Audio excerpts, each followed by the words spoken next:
RMC, 6h-8h30, Apolline Matin. Nicolas Poincaré. Vous êtes bien sur RMC, il est 6h23, place à l'économie. Le Chypre du jour. Le chiffre du jour avec Guillaume Paul. Bonjour Guillaume. Bonjour Nicolas, bonjour à tous. Et le chiffre du jour, c'est 2,90 € ou quelque chose comme ça ? C'est ça. C'est le prix moyen d'un kilo de tomates en France. Voilà.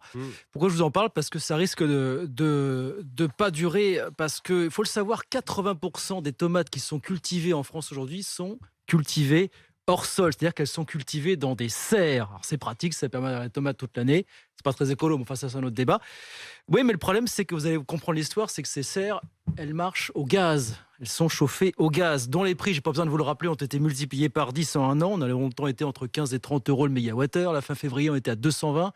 On est redescendu à 90. Mais c'est encore beaucoup trop. Vous avez encore beaucoup de producteurs, beaucoup de maraîchers qui vous disent on a dû produire beaucoup moins parce que la facture de gaz explosait, c'était ça, on mettait la clé sous la porte. Et logiquement, donc Guillaume, ça devrait faire augmenter le prix dans les rayons. Ça devrait, en tout cas, les maraîchers disent il faut que la grande distrib accepte de nous payer en fait le double de ce qu'elle nous paye aujourd'hui. Donc on verra si elle joue le jeu. Mais c'est vrai qu'en attendant, on commence à voir un peu dans les rayons de supermarché moins de tomates, ou alors si on en voit toujours autant. Mais c'est pas que de la tomate française, c'est de la tomate marocaine, c'est de la tomate espagnole qui coûte beaucoup, beaucoup moins cher.